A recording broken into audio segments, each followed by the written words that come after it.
ನೀವು ಅಪ್ಲಿಕೇಶನ್ ಅನ್ನ ಸುಮ್ಮನೆ ಹಾಕಕ್ ಹೋಗ್ಬೇಡ್ರಿ.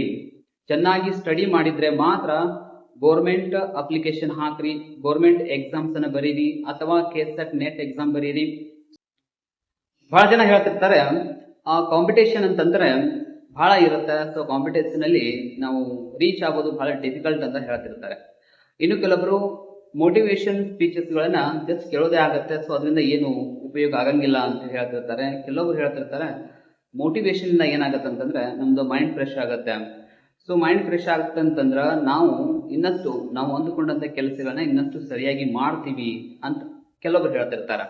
ಆದ್ರೆ ಈ ಮೋಟಿವೇಶನ್ ಅನ್ನೋದು ಔಟ್ಸೈಡ್ ಇಂದನ ಆಕ್ಚುಲಿ ಅಷ್ಟೇನು ದೊಡ್ಡ ಎಫೆಕ್ಟ್ ಆಗಂಗಿಲ್ಲ. ಯಾಕಂದ್ರೆ ಆ ಟೈಮ್ ಮಾತ್ರ ನಾವ್ ಏನ್ ಮಾಡ್ತೀವಿ ಅಂತಂದ್ರ ಅದನ್ನ ನೋಡ್ಕೊಂಡು ಸುಮ್ಮನಾಗ್ಬಿಡ್ತೀವಿ. ಬಟ್ ನಿಜವಾಗ್ಲೂ ಇರುವಂತದ್ದು ಏನು ಅಂತಂದ್ರೆ ಸೆಲ್ಫ್ ಮೋಟಿವೇಶನ್ ಅಂತ ಕರಿತೀವಿ ನಾವು.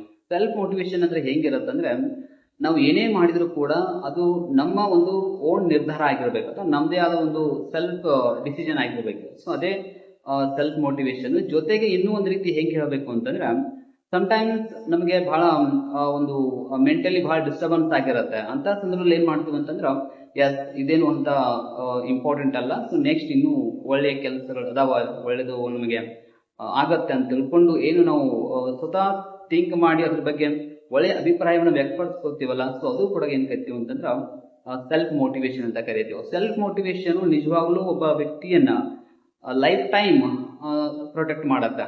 ಯಾಕಂದ್ರೆ ನೀವು ಬಹಳ ಖುಷಿಯಾಗಿರ್ಬೋದು ಅಥವಾ ಬಹಳ ದುಃಖದಲ್ಲಿರ್ಬೋದು, ಸೆಲ್ಫ್ ಮೋಟಿವೇಶನ್ ಅನ್ನೋದು ಇತ್ತು ಅಂತಂದ್ರೆ ನೀವು ಪ್ರತಿಯೊಂದು ಸಿಚುವೇಶನ್ ಕೂಡ ಮತ್ತಷ್ಟು ಚೆನ್ನಾಗಿನೇ ಒಂದು ಒಳ್ಳೆಯ ಆಕ್ಟಿವ್ ಆಗಿ ಕೆಲಸ ಮಾಡ್ಲಿಕ್ಕೆ ಸ್ಟಾರ್ಟ್ ಮಾಡ್ತೀರಿ.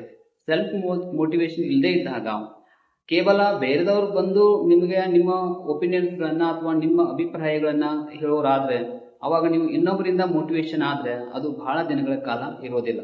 ಅದಕ್ಕೆ ಹೇಳ್ತಾರೆ self motivation is very important. ಓಕೆನಾ? ಸೊ ಹಾಗಿದ್ಮೇಲೆ ಈಗ ನಾವು ಕೆಸೆಟ್ ಮತ್ತು ನೆಟ್ ಎಕ್ಸಾಮ್ಸ್ ಬಗ್ಗೆ ಮಾತಾಡಕತ್ತಿದ್ವಿ. ಎಕ್ಸಾಮ್ ಅಂತಂದ್ರೆ ಆಕ್ಚುಲಿ ಸಾಮಾನ್ಯವಾಗಿ ಅದು ಕಾಂಪಿಟೇಟಿವ್ ಎಕ್ಸಾಮ್ ಆಗಿರ್ಲಿ ಅಥವಾ ಕೆಸೆಟ್ ನೆಟ್ ಎಕ್ಸಾಮ್ ಆಗಿರ್ಲಿ, ಆಲ್ಮೋಸ್ಟ್ ಕಾಂಪಿಟೇಷನ್ ಅಂತೂ ಸಾಮಾನ್ಯವಾಗಿ ಇರುತ್ತೆ. ಬಟ್ ಬಹಳ ಜನ ಕಾಂಪಿಟೇಷನ್ ನೋಡಿ ಏನ್ ಮಾಡ್ತಾರೆ ಅಂದ್ರೆ ಹೆದರ್ತಾರೆ. ಬಟ್ ರಿಯಲ್ ಆಗಿ ನೀವು ಅರ್ಥ ಮಾಡ್ಕೊಳ್ಬೇಕು ಕಾಂಪಿಟೇಷನ್ ಅಂದ್ರೆ ಹೆಂಗಿರುತ್ತೆ. ಅಲ್ಲಿ ಕಾಂಪಿಟೇಷನ್ ಮಾಡ್ಲಿಕ್ಕೆ ಬಂದವರು ಎಲ್ಲರೂ ಕೂಡ ಟಾಪ್ ಲೆವೆಲ್ ಓದಿದವರು ಅಥವಾ ಸ್ಟಡಿ ಮಾಡಿದವರು ಇರಂಗಿಲ್ಲ. ಅಲ್ಲಿ ಕೆಲವು ಜನ ಹೆಂಗಿರ್ತಾರೆ, ಜಸ್ಟ್ ಫಸ್ಟ್ ಟೈಮ್ ಎಕ್ಸಾಮ್ ಅನ್ನ ಅಟೆಂಡ್ ಮಾಡ್ಲಿಕ್ಕೆ ಬಂದಿರ್ತಾರೆ. ಅಂದ್ರೆ ಎಕ್ಸಾಮ್ ಹೆಂಗಿರುತ್ತೆ ಅನ್ನುವಂತ ಒಂದು ಫೀಲಿಂಗ್ ಅನ್ನ, ಅದೊಂದು ಎಕ್ಸ್ಪೀರಿಯನ್ಸ್ ಆಗ್ಲಿ ತಿಳ್ಕೊಂಡು ಬಂದಿರ್ತಾರೆ. ಇದು ಒಂಥರ. ಇನ್ನು ಕೆಲವರು ಹೆಂಗಿರ್ತಾರೆ, ಒಂದು ಅಥವಾ ಎರಡು ಸಲ ಎಕ್ಸಾಮ್ಸ್ ಅನ್ನ ಬರೆದು ನೆಕ್ಸ್ಟ್ ಮತ್ತೊಂದ್ಸಲ ಟ್ರೈ ಮಾಡ್ಲಿಕ್ಕೆ ಬಂದಿರ್ತಾರೆ. ಇನ್ನು ಕೆಲವರು ಹೆಂಗಿರ್ತಾರೆ ಅಂತಂದ್ರೆ ಜಸ್ಟ್ ನೋಡೋಣ, ಅಥವಾ ಒಂದ್ ಸ್ವಲ್ಪ ಒಂದು 50% ಓದಿರ್ತಾರೆ, 50% ಚೆನ್ನಾಗಿ ಓದಿರ್ತಾರೆ, ಅಷ್ಟು ಬಂದಿರ್ತಾರೆ. But really syllabus wise correct ಆಗಿ ಬಹಳ ಡೆಪ್ತ್ ಲೆವೆಲ್, ಸೊ ಈ ರೀತಿಯಾಗಿ ಓದ್ಕೊಂಡು ಬಂದವರು ಐ ಥಿಂಕ್ ಮೇ ಬಿ ಒಂದು 15 to 20% ಸ್ಟೂಡೆಂಟ್ಸ್ ಮಾತ್ರ ಈ ತರ ಮಾಡ್ತಿರ್ತಾರೆ. ಸೊ ನಾವು ಆಕ್ಚುಲಿ ಕಾಂಪಿಟೇಷನ್ ಮಾಡ್ಬೇಕಾಗಿದ್ದು ಯಾರ ಜೊತೆಗೆ ಅಂತಂದ್ರ ಈ ಒಂದು 15 to 20% ಏನು ಬಹಳ ಹೈ ಲೆವೆಲ್ ಸ್ಟಡಿ ಮಾಡಿರ್ತಾರಲ್ಲ, ಟಾಪ್ ಲೆವೆಲ್ ಇರ್ತಾರಲ್ಲ, ಸೊ ಅವ್ರ ಜೊತೆಗೆ ನಾವು ಕಾಂಪಿಟೇಷನ್ ಮಾಡಬೇಕಾಗಿದೆ. ಹಾಗಾಗಿ ನಾವು ಓದಬೇಕಾದದ್ದು ಕೂಡ ಆ ಲೆವೆಲ್ ಓದಬೇಕೀಗ. ಸುಮ್ಮನೆ ನಿಮಗೆ ಬಹಳ ಜನ 1,00,000 ಜನ ಅಪ್ಲಿಕೇಶನ್ ಹಾಕಿದ್ದಾರೆ ಅಂತ ತಿಳ್ಕೊಂಡು ನೀವು ಭಯ ಪಟ್ರೆ ನೀವು ಅದನ್ನ ಎಕ್ಸಾಮ್ ಅಟೆಂಡ್ ಮಾಡ್ಲಿಕ್ಕೂ ಕೂಡ ಆಗೋದಿಲ್ಲ. ಜೊತೆಗೆ ನೀವು ಅದನ್ನ ಏನ್ ಮಾಡ್ತೀರಿ ಅಂತಂದ್ರ ಹೆದರಿ ಬಿಟ್ಟು ಬಿಡ್ತೀರಿ. ಕೆಲವೊಂದ್ಸಲ ಬಹಳ ಜನ ಎಕ್ಸಾಮ್ ಕೂಡ ಅಟೆಂಡ್ ಆಗಂಗಿಲ್ಲ. ಏನು ಅಪ್ಲಿಕೇಶನ್ ಹಾಕಿರ್ತಾರೆ, ಫೀಸ್ ತುಂಬಿರ್ತಾರೆ, ಬಟ್ ಎಕ್ಸಾಮ್ ಅಟೆಂಡ್ ಆಗಂಗಿಲ್ಲ. ಇದಕ್ಕೆಲ್ಲ ಮೇನ್ ಕಾರಣ ಏನು ಅಂತಂದ್ರೆ ಕಾಂಪಿಟೇಷನ್ ನೋಡಿ ಹೆದರುವಂತದ್ದು ಇರುತ್ತೆ. ಇನ್ನ ಎಕ್ಸಾಮ್ದೊಳಗೆ ಹೆಂಗ್ ಕ್ಲಿಯರ್ ಮಾಡಬೇಕು, ಎಕ್ಸಾಮ್ಸ್ ಅನ್ನ ನಾವು ಹೇಗೆ ಯಾವ ಲೆವೆಲ್ ಅದನ್ನ ವಿಚಾರ ಅಥವಾ ಯಾವ ಲೆವೆಲ್ ಅಲ್ಲಿ ನಾವು ಅದನ್ನ ಥಿಂಕ್ ಮಾಡಬೇಕು ಅಂತಂದ್ರೆ ಒಂದು ಎಕ್ಸಾಂಪಲ್ ಹೇಳ್ತೇನೆ ನಿಮಗೆ. ಎಕ್ಸಾಂಪಲ್ ಹೆಂಗಿದೆ ಅಂತಂದ್ರೆ, ಈಗ ಒಬ್ಬ ವ್ಯಕ್ತಿ ಸಮಾಜದಲ್ಲಿ ಒಳ್ಳೆ ರೆಸ್ಪೆಕ್ಟ್ಫುಲ್ ಆಗಿದಾನ, ಎಲ್ಲರೂ ಗೌರವ ಕೊಡ್ತಾ ಇದ್ದಾರೆ, ಆಮೇಲೆ ಆತ ಮಾಡುವಂತ ಕೆಲಸಗಳೆಲ್ಲವೂ ಕೂಡ ಆಲ್ಮೋಸ್ಟ್ ಸಕ್ಸಸ್ ಆಗ್ಲಕತ್ತಿದಾವ ಅಂತಂದ್ರೆ ಇದರ ಅರ್ಥ ಏನು? ಒಂದು, ಆತನ ಹತ್ರ ಕೇವಲ ದುಡ್ಡಿದೆ ಅಂತ ತಿಳ್ಕೊಂಡು ಆಗ್ಲಿಕ್ಕೆ ಸಾಧ್ಯ ಇದೆನಾ? ಇಲ್ಲ ಇಲ್ಲ. ಹೋಗ್ಲಿ, ಆತನ ಹತ್ರ ಬಹಳ ಟ್ಯಾಲೆಂಟ್ ಇದೆ ಅಂತ ತಿಳ್ಕೊಂಡು ಆಗತ್ತಾ? ಇಲ್ಲ. ಓಕೆನಾ? ಟ್ಯಾಲೆಂಟು ಬೇಕು, ದುಡ್ಡು ಬೇಕು. ಜೊತೆಗೆ ಆತ ಜನರೊಂದಿಗೆ ಹೇಗೆ ವ್ಯವಹಾರ ಮಾಡ್ತಾನೆ, ಜನರ ಹತ್ರ ಕಮ್ಯುನಿಕೇಶನ್ ಹೆಂಗ್ ಮಾಡ್ತಾನೆ ಅದು ಕೂಡ ಮ್ಯಾಟರ್ ಆಗತ್ತಾ. ಆಮೇಲೆ ಅವನ ಮೈಂಡ್ ಸೆಟ್, ಅವ್ ಹೆಂಗ್ ಯಾವ ರೀತಿ ಮೈಂಡ್ ಸೆಟ್ ಅಂದ್ರೆ ಡೈಲಿ ಅವ್ನು ಹೆಂಗ್ ಇರ್ಬೇಕಂತ ಅನ್ಕೊಂಡಿದ್ದಾನಲ್ಲ, ಆ ಒಂದು ಪಾಸಿಟಿವ್ ಮೈಂಡ್ ಸೆಟ್ ಐತ್ಲ ಅದು ಕೂಡ ಮ್ಯಾಟರ್ ಆಗ್ತಿರತ್ತೆ. ಹೀಗೆ ಒಬ್ಬ ವ್ಯಕ್ತಿ ಸಮಾಜದಲ್ಲಿ ಗುರುತಿಸ್ಕೊಳ್ಬೇಕಂತಂದ್ರೆ ಇವೆಲ್ಲವೂ ಕೂಡ ಮ್ಯಾಟರ್ ಆಗ್ತಾವಂತಂದ್ಮೇಲೆ ನೀವು ಎಕ್ಸಾಮ್ ಅನ್ನ ಕ್ಲಿಯರ್ ಮಾಡ್ಕೊಳ್ಬೇಕಂತಂದ್ರ ಇಲ್ಲಿ ನೀವು ಕೇವಲ ಓದಿರೋದಷ್ಟೇ ಮ್ಯಾಟರ್ ಆಗಂಗಿಲ್ಲ ಅಂತ ಹೇಳಕತ್ತೆ. ನೀವು ಡೈರೆಕ್ಟ್ ಆಗಿ ಹೇಳ್ಬೇಕಂತಂದ್ರೆ ಓದಿದಷ್ಟೇ ಮ್ಯಾಟರ್ ಆಗಂಗಿಲ್ಲ, ಓದಿದ ಜೊತೆಗೆ ಏನ್ ಬೇಕು, ನಿಮ್ದು ಮೆಂಟಲ್ ಎಬಿಲಿಟಿ ಎಷ್ಟಿದೆ, ಕ್ವಶನ್ಸ್ಗಳನ್ನ ಅರ್ಥ ಮಾಡಿಕೊಳ್ಳುವ ಸಾಮರ್ಥ್ಯ ಎಷ್ಟಿದೆ, ಆಮೇಲೆ ವಿತಿನ್ ಶಾರ್ಟ್ ಟೈಮ್ ಅಂದ್ರೆ ಕಡಿಮೆ ಅವಧಿಯಲ್ಲಿ ಕ್ವಶನ್ ಅರ್ಥ ಮಾಡಿಕೊಂಡು ಅದಕ್ಕೆ ಆನ್ಸರ್ ಮಾಡುವಷ್ಟು ಎಬಿಲಿಟಿ ನಿಮ್ಮ ಹತ್ರ ಇದೆಯಾ, ಎಸ್ ಇದು ಕೂಡ ಮ್ಯಾಟರ್ ಆಗುತ್ತೆ. ನೆಕ್ಸ್ಟ್ ಎಕ್ಸಾಮ್ ಟೈಮ್ ಅಲ್ಲಿ ನಿಮ್ಮ ಹೆಲ್ತ್, ನಿಮ್ಮ ಆರೋಗ್ಯ ಸರಿಯಾಗಿದೆಯೇ ಅದು ಕೂಡ ಮ್ಯಾಟರ್ ಆಗುತ್ತೆ. ಜೊತೆಗೆ ನಿಮ್ಮ ಒಂದು ಮೈಂಡ್ ಸೆಟ್, ನೀವು ಯಾವ ರೀತಿ ಮೈಂಡ್ ಸೆಟ್ ಮಾಡ್ಕೊಂಡಿರಿ, ಏನು ಪಾಸಿಟಿವ್ ಆದ ನೆಗೆಟಿವ್ ಥಿಂಕ್ ಮಾಡಕತ್ತಿದ್ರಿ ಅದು ಕೂಡ ಮ್ಯಾಟರ್ ಆಗತ್ತೆ. ನೀವು ಪಾಸಿಟಿವ್ ಆಗಿದ್ರಿ ಅಂದ್ರೆ ಆಲ್ಮೋಸ್ಟ್ ಪಾಸಿಟಿವ್ನೇ ಏನಾಗುತ್ತೆ ಅಂದ್ರೆ ಆಲ್ಮೋಸ್ಟ್ ಎಫೆಕ್ಟ್ ಪಾಸಿಟಿವ್ನೇ ಆಗತ್ತೆ. ನೆಗೆಟಿವ್ ಥಿಂಕ್ ಮಾಡ್ತಾ ಇದ್ರಿ ಅಂತಂದ್ರೆ ಈ ಎಕ್ಸಾಮ್ ಸರಿ ಆಗುತ್ತೋ ಇಲ್ಲೋ, ನಾನು ಸರಿಯಾಗಿ ಓದಿಲ್ಲ, ಅಥವಾ ನಾನು ಈ ಎಕ್ಸಾಮ್ ಅಲ್ಲಿ 100% ಸ್ಕೋರ್ ಆಗಂಗಿಲ್ಲ, ಸೊ ಹಿಂಗೆಲ್ಲ ನೆಗೆಟಿವ್ ಥಿಂಕ್ ಮಾಡ್ತಾನೆ ಹೋಗಿದ್ರೆ ಎಕ್ಸಾಮ್ ಕಂಪಲ್ಸರಿ ಸರಿಯಾಗಿ ಆಗೋದಿಲ್ಲ. ಇದರರ್ಥ ಏನು, ನಾವು ಇಂಪ್ರೂವ್ಮೆಂಟ್ ಮಾಡ್ಕೊಳ್ಬೇಕಾಗಿದ್ದು ಏನು ಅಂತಂದ್ರೆ ಇಡೀ ಸಿಲೆಬಸ್ ಅನ್ನ ಓದ್ರಿ ನೋ ಪ್ರಾಬ್ಲಮ್, ಆದ್ರೆ ಪ್ರಾಕ್ಟೀಸ್ ಮಾಡ್ರಿ. ಪ್ರಾಕ್ಟೀಸ್ ಮಾಡ್ದೇನೆ ನಾವು ಎಲ್ಲಾ ಸಿಲೆಬಸ್ ಓದಿದೀನಿ ಅಂತಂದ್ರೆ ಆಗಂಗಿಲ್ಲ.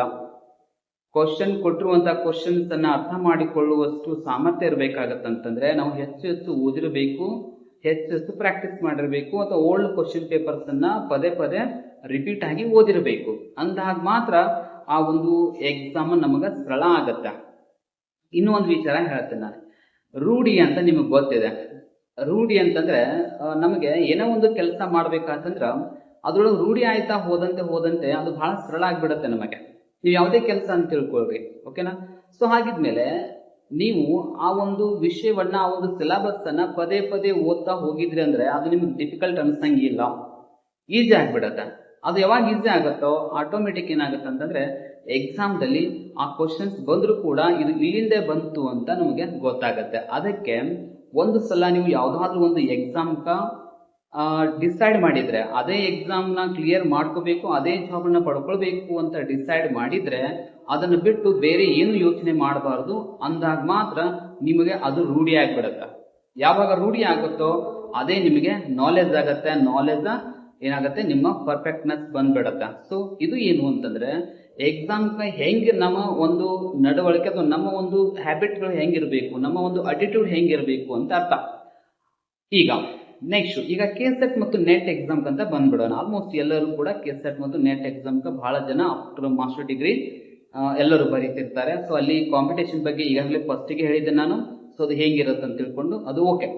ಈಗ ನಾವು ಪಾಸ್ ಆಗ್ಬೇಕಾಯ್ತಂದ್ರೆ ನೀವು ಈಗಾಗಲೇ 2025, 24 ಅಥವಾ ಅದ್ರ ಹಿಂದೆ ಸ್ವಲ್ಪ ಕಟ್ ಆಫ್ ಮಾರ್ಕ್ಸ್ ನೋಡ್ಕೊಂಡು ಬಿಡಿ. ಅಲ್ಲಿ ನಿಮಗೆ ಎವರೇಜ್ ಬೇಕಾಗಿದ್ದು ಆಕ್ಚುಲಿ ಕೆಸೆಟ್ ಅಥವಾ ನೆಟ್ ಎಕ್ಸಾಮ್ದಲ್ಲಿ ಎಕ್ಸಾಮ್ಗೆ ಇರುವಂತಹ ಮಾರ್ಕ್ಸ್ ಎಷ್ಟು ಅಂತಂದ್ರೆ 300. ಅಂದ್ರೆ ಫಸ್ಟ್ ಪೇಪರ್ಗೆ 50 ಕ್ವಶನ್ಸ್ ಇರ್ತಾವ, 50 × 2 ಅಂತಂದ್ರೆ 100 ಮಾರ್ಕ್ಸ್ ಆಗತ್ತೆ. ನೆಕ್ಸ್ಟ್ ಸೆಕೆಂಡ್ ಪೇಪರು 100 ಕ್ವಶನ್ಸ್ ಇರ್ತಾವ, ಇಂಟು 2 ಅಂತಂದ್ರೆ 300 ಆಗತ್ತೆ. ಸಾರಿ, ಇಂಟು 2 ಅಂತಂದ್ರೆ 200 ಆಗತ್ತೆ, ಪ್ಲಸ್ 100 ಟೋಟಲ್ 300 ಆಗತ್ತೆ. ಓಕೆ, ಈಗ ನೀವು ಇದ್ರೊಳಗೆ ತೆಗೆದುಕೊಳ್ಬೇಕಂದ್ರೆ ಮ್ಯಾಕ್ಸಿಮಮ್ ನೀವು ತೆಗೆದುಕೊಳ್ಬೇಕಾಗಿದ್ದು, ಸಾರಿ ಮಿನಿಮಮ್ ನೀವು ತೆಗೆದುಕೊಳ್ಬೇಕಾಗಿದ್ದು 50% ಅಂತಂದ್ರೆ 150ಕ್ಕಿಂತ ಜಾಸ್ತಿ ತೆಗೆದುಕೊಳ್ಳಿ. ಇದು ಒಂದು ಟಾರ್ಗೆಟ್ ಇರಬೇಕಷ್ಟೇ, ಮೇನ್ ಇಂಪಾರ್ಟೆಂಟ್ ಇರಬೇಕಾಗಿದ್ದು ಟಾರ್ಗೆಟ್. 150ಕ್ಕಿಂತ ಕಡಿಮೆ ತೆಗೆದುಕೊಳ್ಳಂಗಿಲ್ಲ, 150ಕ್ಕಿಂತ ಹೆಚ್ಚು ತೆಗೆದುಕೊಳ್ತೀನಿ ಅನ್ನುವಂತ ಒಂದು ಮೈಂಡ್ ಸೆಟ್ ಫಿಕ್ಸ್ ಆಗಿರ್ಬೇಕು ನಿಮ್ಮ ಮೈಂಡ್ ಒಳಗೆ. ಆಲ್ಮೋಸ್ಟ್ ಕಟ್ ಆಫ್ ಲಿಸ್ಟ್ ಎಲ್ಲ ಎಲ್ಲಿ ನಿಲ್ತಾವ ಅದು ಕೆಟಗರಿ ವೈಸ್ ಎಲ್ಲ ವೇರಿಯೇಷನ್ ಆಗುತ್ತೆ, ಅದು ಓಕೆ. ಬಟ್ ಎವರೇಜ್ ಅಲ್ಲಿ 150 ಮೇಲೇನೆ ಇರುತ್ತೆ, 60 ಓಕೆ ನೇರ್ ಇರುತ್ತೆ ಆಲ್ಮೋಸ್ಟ್. ಓಕೆ, ಸೊ ಇದು ಏನು ಅಂತಂದ್ರೆ ಕಟ್ ಆಫ್ ಲಿಸ್ಟ್ ಇರುವಂತದ್ದು ನಮ್ಗೆಲ್ಲ ಗೊತ್ತಿದೆ. ಹಾಗಿದ್ಮೇಲೆ ಎಷ್ಟು ಕ್ವಶನ್ಸ್ ನಾ ಟಚ್ ಮಾಡಬೇಕು, ಎಷ್ಟು ಕ್ವಶನ್ ಕರೆಕ್ಟ್ ಆಗಬೇಕು ಅನ್ನೋದನ್ನ ನೀವೇ ಡಿಸೈಡ್ ಮಾಡಿರ್ಬೇಕು. ಹೇಗೆ, ಫಸ್ಟ್ ಪೇಪರ್ ಅಲ್ಲಿ ಅಟ್ಲೀಸ್ಟ್ 30 ಇಂದ 35 ಕ್ವಶನ್ಸ್ ಅನ್ನ ನಾ ಕರೆಕ್ಟ್ ಮಾಡ್ತೀನಿ, ಕರೆಕ್ಟ್ ಬರಿತೀನಿ ಅನ್ನೋದು ಕಾನ್ಫಿಡೆನ್ಸ್ ಅನ್ನ ನೀವು ಬೆಳೆಸ್ಕೊಳ್ಬೇಕು. ಮತ್ತೆ ಹಾಗೆ ಪ್ರಾಕ್ಟೀಸ್ ಮಾಡಿರ್ಬೇಕು, ಹಾಗೇನೆ ಅದಕ್ಕೆ ತಯಾರಿ ಕೂಡ ಆಗಿರ್ಬೇಕು. ಹಾಗಿದ್ಮೇಲೆ ನೀವು 35 ಕ್ವಶನ್ ಏನಾದರೂ ಕರೆಕ್ಟ್ ಆದರೆ ಎಷ್ಟು ಮಾರ್ಕ್ಸ್ ಬಂತು ಅಂದರೆ 70 ಮಾರ್ಕ್ಸ್ ಇಲ್ಲೇ ಬಂತು. ಜಸ್ಟ್ ವಿಚಾರ ಮಾಡಿ, 70 ಮಾರ್ಕ್ಸು ಇಲ್ಲೇ ಸಿಕ್ತು. ಹಾಗಿದ್ಮೇಲೆ ಇನ್ನು ಎಷ್ಟು ಬೇಕೀಗ, ಆ ಕಡೆ ಒಂದು 80 ಮಾರ್ಕ್ಸ್ ಬೇಕಾಗಿದೆ. ಹಾಗಾದರೆ ನಿಮ್ಮ ಸ್ಪೆಷಲೈಸ್ಡ್ ಸಬ್ಜೆಕ್ಟಲ್ಲಿ ಟೋಟಲ್ 100 ಕ್ವಶನ್ಸ್ ಇರ್ತಾವ. 100 ಕ್ವಶನ್ಸಲ್ಲಿ ಒಂದು 40 to 50 ಕ್ವಶನ್ಸ್ ಟಚ್ ಆಗ್ತಾವ. ಆಗೋ ಹಾಗೆ ನೀವು ಪ್ಲ್ಯಾನ್ ಮಾಡ್ಕೊಂಡಿರ್ಬೇಕು. ಎಸ್, ನನಗೆ ಎಲ್ಲನೂ ಬೇಡ, 100ಕ್ಕೆ 100 ಅಂತೂ ನಾ ಟಚ್ ಮಾಡಂಗಿಲ್ಲ, ಗೊತ್ತಿದೆ. ಆಮೇಲೆ ಫಸ್ಟ್ ಪೇಪರಲ್ಲಿ ಕೂಡ 50 ಟಚ್ ಮಾಡಂಗಿಲ್ಲ, ಅದು ನನಗೆ ಗೊತ್ತಿದೆ, ಕನ್ಫರ್ಮೇಷನು. ಬಟ್ ಅದರಲ್ಲಿ ನಾ ಎಷ್ಟು ಟಚ್ ಮಾಡ್ಲಿಕ್ಕೆ ಸಾಧ್ಯ ಇದೆ ಅನ್ನೋದು ಕನ್ಫರ್ಮೇಷನ್ ನನಗಿದೆ. ಅವ್ರು ಹೆಂಗೆ ಕ್ವಶನ್ ಕೇಳಿದ್ರು ಕೂಡ ನಾನು ಏನು ಮಾಡ್ತೀನಿ ಅಂತಂತಂದರೆ 100% ಆ ಒಂದು 100 ಕ್ವಶನ್ ಏನಿದಾವಲ್ಲ ನಮ್ಮ ಸ್ಪೆಷಲೈಸ್ಡ್ ಸಬ್ಜೆಕ್ಟಲ್ಲಿ, ಆ 100 ಕ್ವಶನಲ್ಲಿ ಅಟ್ಲೀಸ್ಟ್ ನಾನು 40-50 ಕ್ವಶನ್ ಆದರೂ ಟಚ್ ಮಾಡೇ ಮಾಡ್ತಾನೋ. ಹಾಗಾಗಿ ಅಲ್ಲಿ 50 ನೀವು ಟಚ್ ಮಾಡಿದ್ರಿ ಅಂತಂದ್ರೆ 100 ಮಾರ್ಕ್ಸ್ ಸಿಗತ್ತೆ. ಓಕೆನಾ? ನೀವು 40 ಕ್ವಶನ್ ಟಚ್ ಮಾಡಿದ್ರು ಕೂಡ 80 ಮಾರ್ಕ್ಸ್ ಸಿಗತ್ತೆ. 80 + 70 150 ಆಯ್ತು. ಈಗ ಇನ್ನು 40 ಕ್ವಶನ್ ಟಚ್ ಮಾಡ್ರೆ ಇನ್ನೂ ಒಂದು 10 ಕ್ವಶನ್ ನೀವು ಎಕ್ಸ್ಟ್ರಾ ಟಚ್ ಮಾಡಿದ್ರೆ 50 ಕ್ವಶನ್ ಟಚ್ ಆಗಿತ್ತು ಅಂತಾರೆ, ಅಥವಾ ಕ್ಲಿಯರ್ ಅದ್ರ ಕರೆಕ್ಟ್ ಆನ್ಸರ್ ಮಾಡಿದ್ರಿ ಅಂತಂದ್ರೆ 160 70 ಆಗತ್ತೆ, 170 ಆಗತ್ತೆ. ಹಾಗಿದ್ಮೇಲೆ ನಿಮ್ಗೆ ಕೆಸೆಟ್ ನೆಟ್ ಕ್ಲಿಯರ್ ಆಗಿಬಿಡತ್ತೆ. ಹೀಗೆ ಟಾರ್ಗೆಟ್ ಹಾಕೋಬೇಕು. ನೀವು ಕಂಪ್ಲೀಟ್ ಎಲ್ಲನೂ ಮಾಡೋಕ್ಕಾಗಂಗಿಲ್ಲ, ಬಟ್ ಇನ್ನೂ ಒಂದು ಏನು ಮಾಡ್ಕೋಬೇಕು, ಕ್ವಶನ್ ಪೇಪರ್ನ ಬಹಳ ಕ್ಲೀನಾಗಿ ಅಬ್ಸರ್ವ್ ಮಾಡಬೇಕು. ಇದ್ರೊಳಗಡೆ ನಾ ಎಷ್ಟೇ ಕ್ವಶನ್ ಪೇಪರ್ ನೋಡಿದ್ರು ಕೂಡ ಇದ್ರೊಳಗೆ ನನಗೆ ಗೊತ್ತಿರೋ ಕ್ವಶನ್ಸ್ ಎಷ್ಟು ಅದಾವ, ಎಷ್ಟು ಗೊತ್ತಾಗ್ಲತ್ತವ, ಇದ್ರೊಳಗಡೆ ಎಷ್ಟು ಗೊತ್ತಾಗ್ಲತ್ತವ, ಇನ್ನು 20 ಗೊತ್ತಾಗ್ಲತ್ತವ, 30 ಗೊತ್ತಾಗ್ಲತ್ತವ, 30 ನನಗೆ ಆನ್ಸರ್ ಬರುವಂಗೆ ಅದಾವ. ಸೊ ಇದು ಕನ್ಫರ್ಮೇಷನ್ ಸಿಗ್ಲಿ. ಮತ್ತೆ ಇನ್ನೂ ಒಂದು ಹೇಳ್ತೀನಿ ನಾನು, ನೀವು ಅಪ್ಲಿಕೇಶನ್ ಅನ್ನ ಸುಮ್ಮನೆ ಹಾಕಕ್ಕೆ ಹೋಗ್ಬೇಡ್ರಿ. ಚೆನ್ನಾಗಿ ಸ್ಟಡಿ ಮಾಡಿದ್ರೆ ಮಾತ್ರ ಗೌರ್ಮೆಂಟ್ ಅಪ್ಲಿಕೇಶನ್ ಹಾಕ್ರಿ, ಗೌರ್ಮೆಂಟ್ ಎಕ್ಸಾಮ್ಸ್ ಅನ್ನ ಬರೀರಿ, ಅಥವಾ ಕೆಸೆಟ್ ನೆಟ್ ಎಕ್ಸಾಮ್ ಬರೀರಿ. ಸುಮ್ಮನೆ ಓದದೇನೆ ಎಕ್ಸಾಮ್ ಹೋಗ್ಬೇಡ್ರಿ. ಒಂದ್ಸಲ ಎಕ್ಸಾಮ್ ಕಟ್ಟಿ ನೀವು ಒಂದ್ಸಲ ನಿಮ್ಗೆ ಅನುಭವ ಆಗಿತ್ತಂದ್ರೆ ಸಾಕು. ನೆಕ್ಸ್ಟ್ ನೀವು ಓದಬೇಕಾಯಿತು, ಮತ್ತೆ ನೀವು ಓದಿ ಪ್ರಾಕ್ಟೀಸ್ ಮಾಡಿ ನಿಮಗೆ ಹಿಂದಿನ ಕ್ವಶನ್ ಪೇಪರ್ಗಳನ್ನ ನೀವೇ ಸ್ವತಃ ಬಿಡಿಸಿ ಅದ್ರ ಜೊತೆಗೇನೆ ಕಾನ್ಫಿಡೆಂಟ್ ಲೆವೆಲ್ ಬಂತು ಅಂತಂದ್ರೆ ನೀವು ಎಕ್ಸಾಮ್ಗೆ ಅಟೆಂಡ್ ಆಗ್ರಿ. ಸುಮ್ಮನೆ ಫೀಸ್ ಅನ್ನ ವೇಸ್ಟ್ ಆಗತ್ತೆ, ನಿಮ್ಮ ಟೈಮ್ ವೇಸ್ಟ್ ಆಗತ್ತೆ. ಏನಾಗಲ್ಲ, 1 ವರ್ಷ ನೀವು ಬರಲಿಲ್ಲ ಅಂದ್ರೆ ಏನಾಗಲ್ಲ, ನೆಕ್ಸ್ಟ್ ಇಯರ್ ಮತ್ತೆ ಬರೀತೀರಿ. ಏನೋ ನೋಡೋಣ ಅಂತೇಳಿ ಎಕ್ಸಾಮ್ ಹೋಗಕ್ಕೆ ಹೋಗ್ಬೇಡ್ರಿ. ಎಕ್ಸಾಮ್ಗ ನೋಡೋಣ ಅಂತ ಹೋದ್ರಿ ಅಂತಂದ್ರೆ ಅಲ್ಲಿ ಏನೂ ಯೂಸ್ ಇಲ್ಲ. 100% ನಾನು ಇಷ್ಟು ಕ್ಲಿಕ್ ಮಾಡತ್ತೀನಿ, ಇಷ್ಟು ಕ್ವಶನ್ಸ್ಗೆ ಆನ್ಸರ್ ಮಾಡತ್ತೀನಿ ಅಂತ ಹೋದ್ರೆ 100% ಕೆಸೆಟ್ ಅಥವಾ ನೆಟ್ ಎಕ್ಸಾಮ್ ಅಂತೂ ಪಕ್ಕಾ ಕ್ಲಿಯರ್ ಆಗತ್ತೆ. ಅದಕ್ಕಂತೂ ಡೌಟೇ ಬೇಡ. ಇನ್ನು ಗೌರ್ಮೆಂಟ್ ಎಕ್ಸಾಮ್ಸ್ ಅವು ಇರ್ತಾವೆ, ಅದು ಓಕೆ, ಅದು ಸಮಥಿಂಗ್ ಬೇರೆ. ಬಟ್ ನಾವು ಹೇಗೆ ತಯಾರಿ ಆಗಬೇಕಾಗಿದ್ದೆಲ್ಲ, ಸೊ ಅದಕ್ಕೆ ನಾವು ಈ ರೀತಿಯಾಗಿ ಏನಾದರೂ ನೀವು ಪ್ಲಾನ್ ಹಾಕೊಂಡು ಸ್ಟಡಿ ಮಾಡಿದ್ರೆ ಕೆಸೆಟ್ ಅಥವಾ ನೆಟ್ ಎಕ್ಸಾಮ್ಸ್ ಈಸಿಯಾಗಿ ಕ್ಲಿಯರ್ ಆಗ್ತಾವ. ಇದಾದ್ಮೇಲೆ ಮತ್ತೆ ನಿಮಗೆ ಇದ್ದೇ ಇರುತ್ತೆ ಏನು ಅಂತಂದ್ರೆ ನಿಮ್ಮ ಮುಂದೆ ಅಸಿಸ್ಟೆಂಟ್ ಪ್ರೊಫೆಸರ್ ಎಕ್ಸಾಮ್ ಆಗಿರ್ಬೋದು, ಅಥವಾ PU ರಿಕ್ರೂಟ್ಮೆಂಟ್ ಆಗಿರ್ಬೋದು, ಇಂಥವೆಲ್ಲ ಎಕ್ಸಾಮ್ಗೆ ಮತ್ತಷ್ಟು ನಿಮ್ಮ ಸಬ್ಜೆಕ್ಟ್ಗಳು ಏನಾಗ್ತಾವ ನಿಮಗೆ ಹೆಲ್ಪ್ ಮಾಡ್ತಾವ, ಅಥವಾ ಓದಿರುವಂಥ ನಾಲೆಜ್ ನಿಮ್ಮ ಹತ್ರ ಇರುತ್ತೆ. ಇದು ಒಂದು ಪ್ಲಸ್ ಪಾಯಿಂಟ್ ಕೂಡ ಆಗತ್ತೆ. ಸೊ ಆದಷ್ಟು ಈ ಲೆವೆಲಲ್ಲಿ ಸ್ಟಡಿ ಮಾಡುವಂಥ ಒಂದು ಮೆಥಡನ್ನು ಬೆಳೆಸ್ಕೊಳ್ರಿ.